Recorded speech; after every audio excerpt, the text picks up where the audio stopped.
Absolutely banging main event, and we have been waiting for this at Fight Night Picks. As always, one half of your host, Craig Allen. You can find me on Twitter and Instagram at Craig Allen FNP. With me to my left, to your right, Matt Allen FNP. We got a challenge out there to all the Fight Night Picks fans and you casual fans out there. We love you. We do. Because, listen, we want to add in an extra show with Dana White's Contender Series. 30,000 subscribers. I'm so excited I can't say it. We'll have it there. I think we can do it. Add in a sub and a like, and we will thank you with our new show. Now, Matt, coming up this weekend, we have the best main event that we've had since, the last pay-per-view? We have Paulo Costa coming off of an unsuccessful title bid against Israel Adesanya, what seems like a very long time ago, taking on Marvin Vettori coming off of an unsuccessful title bid against Israel Adesanya, but it wasn't that long ago. So, couple of guys definitely able to get it done. For Paulo Costa, look no further than the way that he's doing it. Wins in the UFC over Gareth McLennan.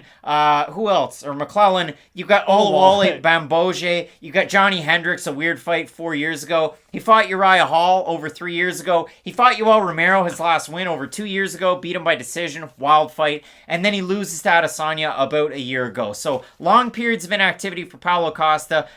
One of the most handsome men in MMA. For Marvin Vettori, it's the activity that gets you going. I mean, in his 5-on-in, beats Aldierte Sanchez by decision. Beats Carl Robertson, a guy who he hates, and finished him.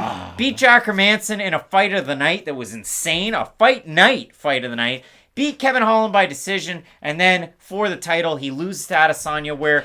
Listen, it was a frustrating fight for Vettori. He just couldn't implement his game plan, and Adesanya fought great behind that black line, just working side to side. Did a great job. Against Paulo Costa, Israel Adesanya hardly even threw a punch.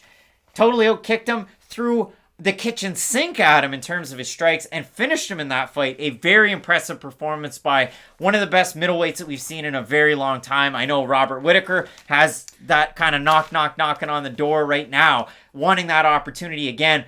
But the weird thing is, for Costa, he's been out for quite a while. He's been booked in some fights, one of which with Robert Whittaker. So I can't wait for this one. Costa ranked number 2, but whatever that is. You've got Vettori at number 5. I see this one as a great fight. This is one that people are going to remember after 2021's over. Matt, I'll hand it off to you. I love the fight. Are these the two most successful, stupid jacked MMA fighters in the roster? It just, muscles aren't something I ever think of when I make a prediction. Bill Mack, where you at? But yeah, again, muscles aren't something I ever think of when I make a prediction. It's hey, it's normally a negative, if anything. Paulo Costa, for the size of him, great power, pretty good cardio, good output, a guy his size shouldn't be able to throw hundreds of punches in a 15-minute fight, but he is able to do it. Marvin Vettori, big jack, strong guy, not that flexible. I doubt he has great cardio.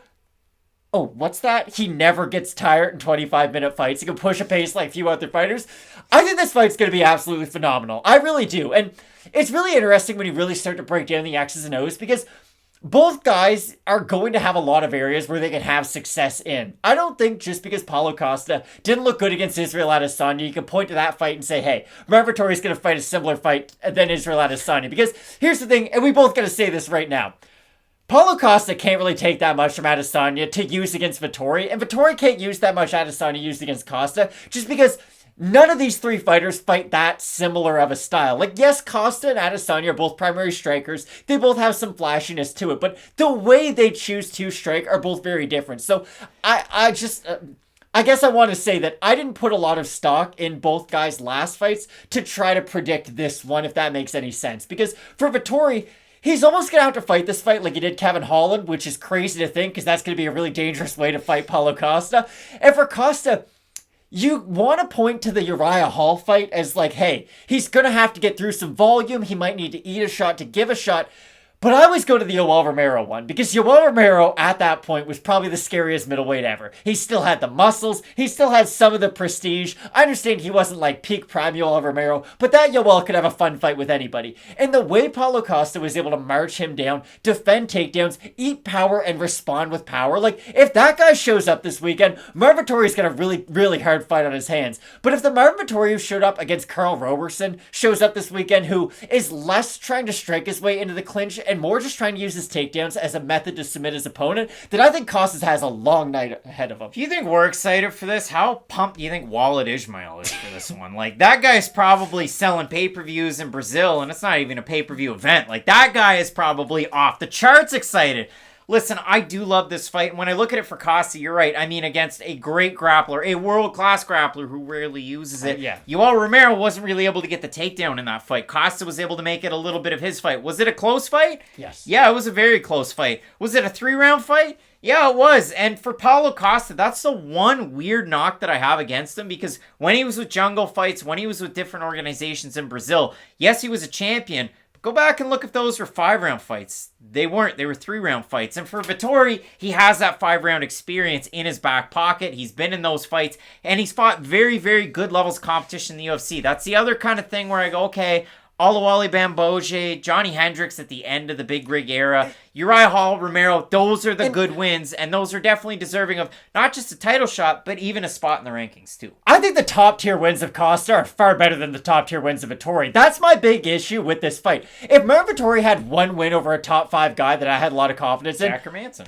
I would think he'd blow the doors off Paulo Costa. But the thing is that Jack Hermanson has an obvious weakness. He's uncomfortable on his feet, and he doesn't have the best wrestling in the world. So if you're Marvin Vettori, your style's kind of built perfectly for fighting a guy like Jack Hermanson, and he looked great in that performance. And I'm going to say this right now. I thought Hermanson was going to destroy Marvin Vettori, and that completely changed my opinion of Marvin Vettori, and that is the performance that I am putting a lot of stock into, because if Vettori can at least wear on Costa like he was able to Hermanson, who has a really good gas tank himself, then I do think there's a big path to victory, or a really clear path to victory, I should say, for Marvin Vettori. This is my problem I have with Vettori, though, and it's going to be called the Kevin Holland 5-round problem, because both guys who have fought Kevin Holland for 5 rounds ran into this. There was one flurry in the 5th round that Marvin Vettori ate from Kevin Holland that, landed really, really clean and landed on the chin rattle, rattle, rattle. Now, Kevin Holland at 185 doesn't have absurd knockout power. He has weird power where, he can knock you out off his back, but... Great cardio, because he shows up 183.5. Yeah, exactly. Like a radio station. But the thing with Kevin Holland is, I think, we both like Kevin Holland. It's not like he's not a good fighter, but at 185, there's some holes in his game that can get taken advantage of, and that's what Marvin Vettori was able to do. It's not like Marvin Vettori went out there and finished Kevin Holland. He just kind of laid on top of him, ground and pounded him. It was a good win.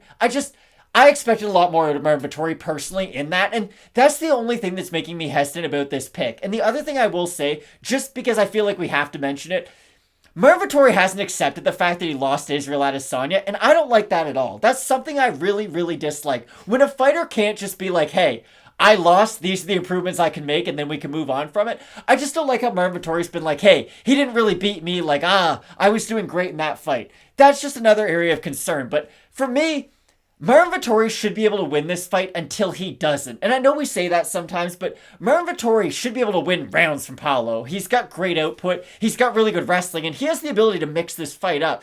I just worry about the fact that Marvin Vettori has a great chin. And the reason I know Vettori has a great chin is because he's eaten clean shots in the past, and I don't like him eating clean shots against a guy like Costa. That's the only red flag, is that Marvin Vettori has eaten big shots. It's just, I don't know if Costa's the guy who can eat big shots against. Well, my big question to you is, when you kind of roll around in bed and you kind of get the crusties and the Sandman out of your eye, and then you really get moving, what's the thing that gets you up in the morning? It's to deliver great MMA videos, right?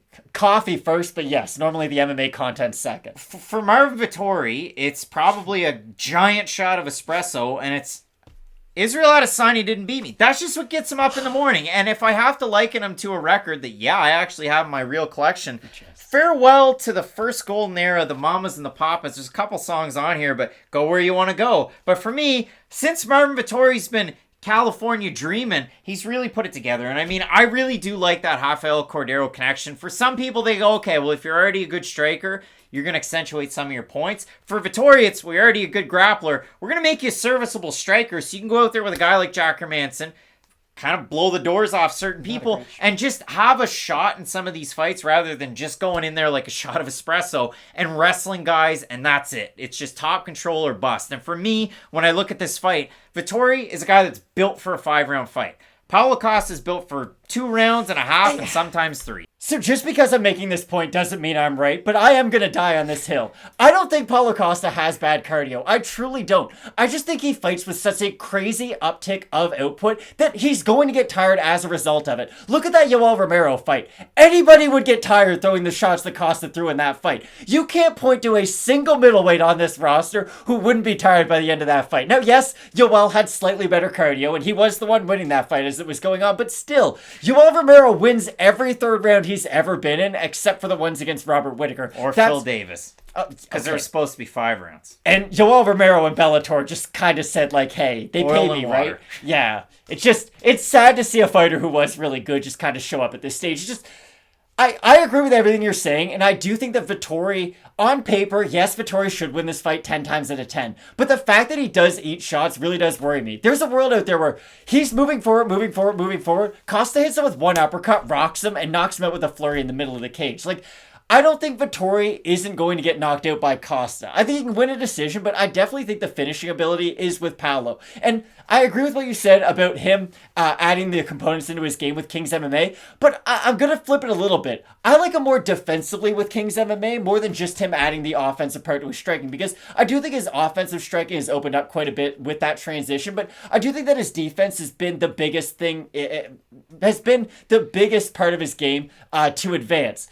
Costa, open the favorite, Matt. Minus 150. Now he's an underdog at plus 122. The odds have shifted. Vettori, open the underdog. Plus 130. He's now a minus 149 or thereabouts. When we look at the Tapology votes, very, very close, Matt. What is that? 975 total votes. 59% Vettori, 67% by decision. The 41% of Costa voters, what is it? 69% have him to win by knockout. Definite path to victory for both guys. I like the track record of Vettori if I haven't made it obviously clear already. And listen, Israel Adesanya had a great breakdown on this fight too. Yeah, that's the thing. Izzy, pretty good at breaking down fights. Better than you probably think. I want to pick Paulo in this fight because I really do think his power is that kind of an X factor. And I do think he just had a bad night at the office against Israel Adesanya. And I know it's hard to make that argument, but again, you can't look at everything Paulo's done throughout his entire career and then think, oh, he's not going to throw punches against Adesanya, right? Like, I do think he can kind of throw out that performance a little bit. I thought the lights were a little bit too bright for him, but I do agree with your breakdown, and I do think Vettori's probably going to grind his way to a win. Now, if Costa does win this fight, it's going to be via some crazy highlight that's going to be replayed on Twitter for months to come. Like when he knocked out Big Rig. Exactly. Like, it will be like one solid shot, crazy flurry, and Marvin Vettori's in the shadow realm. But you now become a steakhouse baron. Is that still a thing? Is Big Rig steakhouses? I think that kind of led to his downfall. Marvin Vettori, yeah, I like Marvin Vettori's staying power, but this is the weird thing. I actually like Paulo Costa's chances against other elite middleweights a little bit better than I do Marvin Vettori's. I just don't like this matchup for Costa. Give me Costa versus Darren Till next, Matt. Both of us going with Marvin Vettori, the Italian dream, to get the win. I can't wait for the fight. The challenge is out there. 30,000 subscribers. Dana White's Contender Series previews for you. We're so close. You can help us out. You can find us on Apple Podcasts and Spotify if you just want to listen to the audio version. You don't want to see our faces. That's fine. I won't take offense to it. Yeah. Matt, I absolutely love this weekend's card. I can't wait for these fights and question mark kicks 2 hours before the prelims. So keep it locked in with Fight Night Picks, and as we always say, let's get into it.